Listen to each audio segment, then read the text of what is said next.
Welcome to the Surfing Violinist. I surf, sort of. I play violin-ish. I'm an aspiring filmmaker, actor, and YouTuber. Emphasis on the word aspiring. I got 260 views in one day! Like a lot of you, I have a broad range of interests, and that's what this show is about. Think of it as a variety show, just in 3 minutes. The theme of this week's show is Semper Paratus. It's Latin for always prepared, and it happens to be the motto for the U.S. Coast Guard. Which brings us to our first surf tip, the leapfrog. It's always good, to be prepared for the day of the big swell, or if you go on a surf trip or something like that. And so we're trying to keep in shape because it's flat in Panama City. A lot. Doldrums flatness.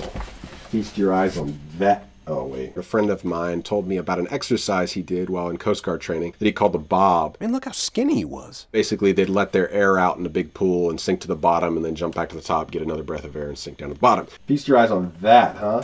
Oh, eat your heart out, Lake of Michigan. Hey, focus. My friends and I adapted this, and we've called it the leapfrog. So it takes the bob principle, and you get 2 or 3 guys, or 4 if you're really feeling froggy. Get it, froggy. And so you let all your air out and go to the bottom, and then the person who's in front has to wait for the other guys in back to come over him. And you can only take 1 breath, you can't swim. But all the guys I do this with, they always swim across the top and take like 3 breaths and then come down. And forgetting about me sitting down there with no air going...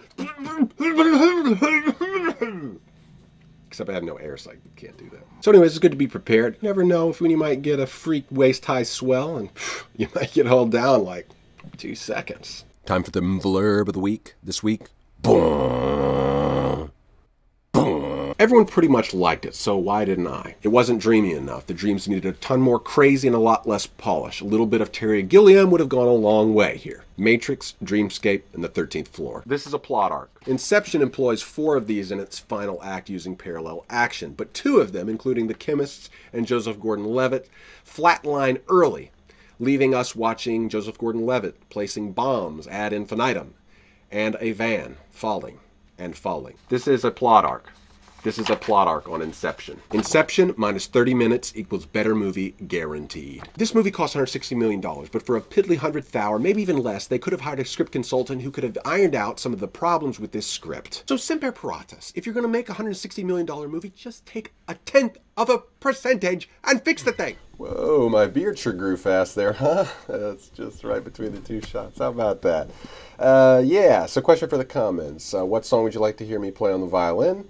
What would you like to see as far as surf tips, or what would you like to see in general? Very broad question for the comments.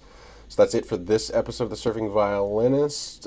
Be sure to check back in, and in the meantime, keep it quality, keep it creative, and keep it constructive, YouTube. See you later. I was going to do something with a Coast Guard theme for the Semper Paratus deal, but I just stumbled on this one. This is my own arrangement of Mendelssohn's On Wings of Song. I loved this when I was a kid.